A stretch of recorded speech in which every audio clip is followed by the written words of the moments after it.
It was almost midnight when I heard the doorbell. At first, I thought I was dreaming. No one visits that late. My husband was asleep beside me, peaceful, unaware. The bell rang again, louder, more desperate. I slipped out of bed, my heart racing. When I opened the door, there she was. His ex, standing in the freezing night, tears on her face, hair soaked from the rain. But what froze me wasn't her. It was what she was holding.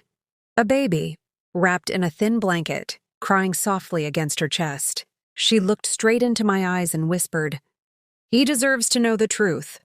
That's when my whole world began to collapse. I stood frozen in the doorway, rain seeping through the edges, the wind brushing against my skin.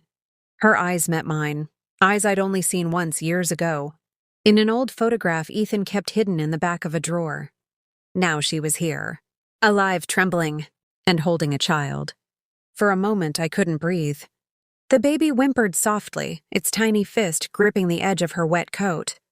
She looked exhausted, like someone who had been running for miles with nowhere to rest. "Please," she whispered, I didn't know where else to go.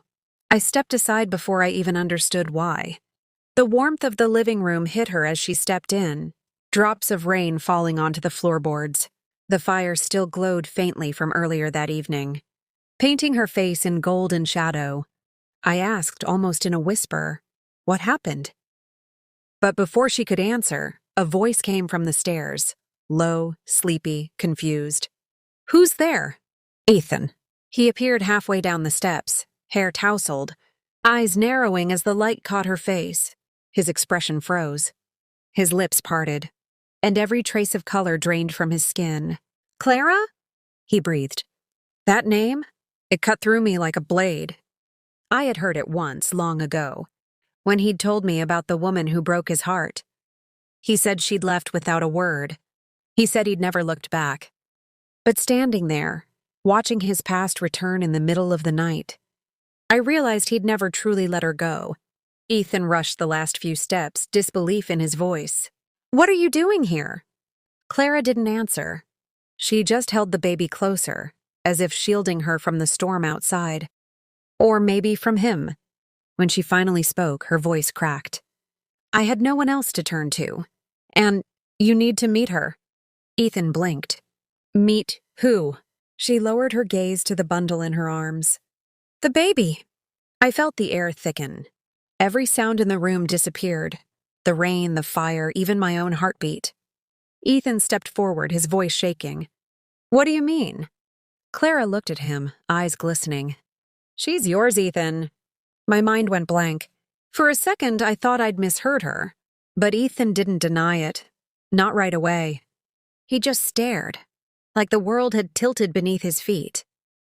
Then finally he said, That's not possible." But his voice didn't sound certain. Clara took a slow breath. "She was born 7 months after I left. I tried to call. You changed your number. I didn't know how to reach you." The baby let out a small cry. And instinctively, I don't know why, I stepped forward to help. My hands trembled as I touched the soft blanket. Tiny fingers curled around mine. Warm, innocent, a heartbeat that carried the weight of a secret. "She looks like you," Clara whispered, eyes on Ethan. He turned away, running his hands through his hair, pacing by the fireplace like he could burn the truth out of existence. Felt everything inside me unravel. The room blurred, the pictures on the wall, the flickering fire, the clock ticking far too loudly. I wanted to scream, to demand answers, but all that came out was a broken whisper. "How long have you known?" Ethan turned sharply. "I didn't know, Anna. I swear, I didn't know." Clara's lips pressed together. "You did once," she said softly. "You knew before I left, you just didn't believe me." Those words hung in the air like smoke. Ethan stared at her. "You told me you lost the baby." She looked away. "I thought I had. Then, I didn't. And by then you'd already." The baby started crying harder. The kind of cry that pierces through walls, through hearts. Clara bounced her gently, humming a lullaby that cracked on every other note. "I didn't come here to ruin anything," she said. I just needed help. She's sick, Ethan. I can't do this alone anymore. I felt my throat tighten. Sick? The word echoed inside me, echoing louder than thunder. Ethan moved closer to her, too close. He reached out, brushing a raindrop from the baby's cheek. Or maybe it was a tear. When I saw that gesture, that tenderness, something inside me broke. That's when I realized this night wasn't about a stranger asking for shelter. It was about a past Ethan never buried, and a truth that refused to stay hidden. Clara finally looked at me, really looked. Her eyes held guilt, and something else, fear. I'm sorry, she whispered. You didn't deserve this. But apologies don't fix the kind of cracks that go straight through a marriage. I wanted to yell, to throw her out. But the baby's tiny cough stopped me. Whatever anger I had dissolved into something quieter, something sadder. Without thinking, I reached for the child. Clara hesitated, then slowly placed the baby in my arms. She was so small, so fragile.